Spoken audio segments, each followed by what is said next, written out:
वर्ष 1913 विश्वविख्यात विश्वविद्यालय कैम्ब्रिज, वहाँ के शानदार गणितज्ञ जे एस हार्डी, एक पत्र मिलता है। यूं पत्र मिलना बहुत साधारण घटना थी, उनको दुनिया भर के शोधार्थी पत्र लिखा करते थे, परंतु ये पत्र कुछ असाधारण था। पत्र लिखा था भारत के एक बहुत साधारण क्लर्क ने। पत्र में लिखे हुए थे बेहद बिखरे हुए गणितीय सूत्र, फॉर्मूला। पत्र पढ़कर जे एस हार्डी बरबस बोले, या तो ये सूत्र पूरी तौर पर गलत हैं, या जिस मस्तिष्क ने इसको सोचा है वो नितांत असामान्य है। क्या आपने कभी सोचा 1910 का वो दशक जब भारत ब्रिटिश कॉलोनी हुआ करता था, विद्युत व्यवस्था, किताब की व्यवस्था, लाइब्रेरी की व्यवस्था कुछ भी नहीं थी। वो बालक जिसकी प्राथमिक शिक्षा के बाद शिक्षा भी नहीं हुई थी, जिसको गणित में फॉर्मल ट्रेनिंग भी नहीं मिली थी, उसने गणित में यो योगदान दिया जिसको गणित के प्रोफेसर, गणित के विज्ञान या गणितज्ञ आज भी उन पर रिसर्च करते हैं। मैथमेटिकल एनालिसिस के number theory, infinite series, continuous fraction में उसने वो योगदान दिया जो शायद आज की जनरेशन के एआई का फाउंडेशन बना। बेहद गरीब घर में जन्मा एक वो प्रतिभाशाली बालक जिसने अपनी जिंजीविशा और जिद के दम पे गणित की दुनिया को पूरी तौर पर बदला। जी हाँ, आज मैं आपका परिचय कराऊंगा उस व्यक्ति से जिसने अनंत को महसूस किया। नाम था श्रीनिवास रामानुजन।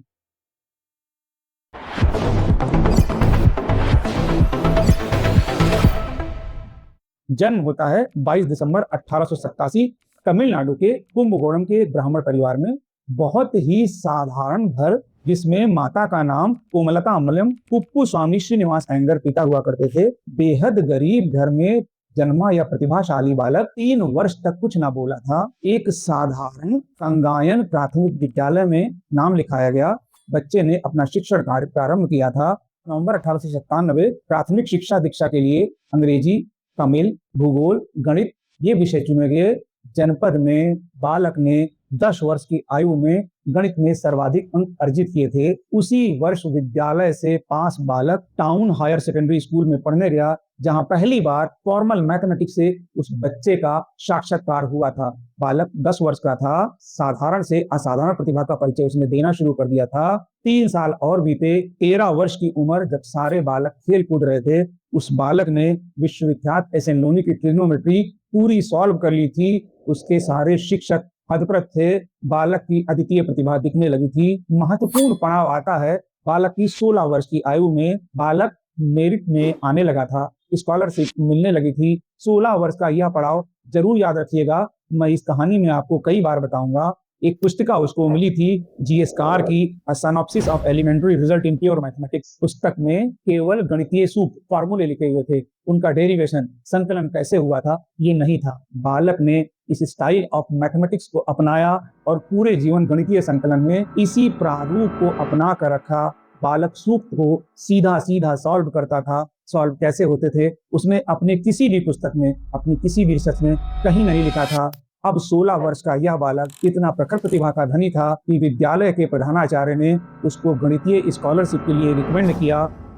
वर्ष 1904 टाउन हायर सेकेंडरी स्कूल से बालक अपनी प्रतिभा का परिचय देता हुआ जब सर्वाधिक अंकों से उत्तीर्ण होता है तो प्रधानाध्यापक श्री कृष्णा स्वामी अय्यर ने के रंगनाथन राव पुरस्कार के लिए बालक को नामित किया। जनपद में गणित के लिए मिलने वाला सबसे प्रतिष्ठित पुरस्कार था। बालक अब उच्चतर शिक्षा के लिए गवर्नमेंट आर्ट कॉलेज कुंभकोणम के लिए प्रस्थान कर चुका था। प्रधानाचार्य बच्चे की प्रतिभा से इतना प्रभावित थे कि वो कहा करते थे कि इस विद्यालय की होने वाली परीक्षाएं रामानुजन के मापदंड को नहीं माप सकती हैं। रामानुजन इससे कहीं ज्यादा प्रतिभा के धनी। रामानुजन गणितीय साक्षात्कार में इतने व्यस्त हो चुके थे कि शायद अन्य सभी विषयों से उनका मोह भंग हो चुका था। उच्चतर शिक्षा के लिए गए रामानुजन सभी विषयों में फेल हो गए थे, केवल गणित में सर्वाधिक अंक लेके आए थे। 11वीं कक्षा का यह फेल्योर उनके लिए ऐसा हुआ कि उनकी पुरस्कार स्वरूप मिलने वाली स्कॉलरशिप राशि रोक दी गई थी। घर की आर्थिक स्थिति खराब, गणित से बेहद लगाव और स्कॉलरशिप का रुकना रामानुजन के लिए एक पीड़ादायक विषय बन चुका था। पुनः प्रयास किया गया पनियप्पा कॉलेज मद्रास में पढ़ने के लिए। वहां भी केवल गणित में रामानुजन पास हुए थे, शेष अन्य विषयों में फेल हो गए थे। दिसंबर 1906 आता है। उस वक्त की गणित की डिग्री फेलो ऑफ आर्ट के लिए रामानुजन का नाम लिखाया गया। पुनः फेल हो गए। रामानुजन के हालात दिन पर दिन खराब हो रहे थे। 1908 आता है। रामानुजन 11वीं की पुनः प्राइवेट परीक्षा देते हैं। वह बालक जो 4 साल पहले तक जनपद का सर्वाधिक दीप्यमान बालक था, 1908 आते आते 3 से 4 बार फेल हो चुका था। बिना फेलो ऑफ आर्ट की डिग्री के विद्यालय छोड़ना पड़ा था। 5 रुपए प्रति माह की दर पर रामानुजन ट्यूशन पढ़ाने लगे और परिवार पालने लगे।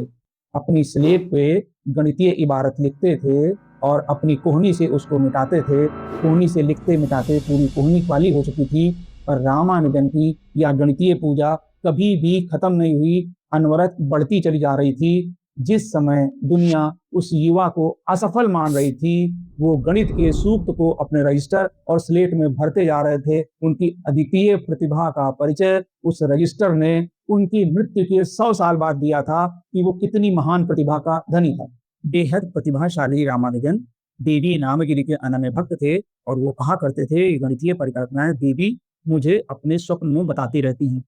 वर्ष था 1909। जुलाई में उनका विवाह जानकी नामक कन्या से हो चुका था। 1910 किशोर अब 23 साल का युवा हो चुका था।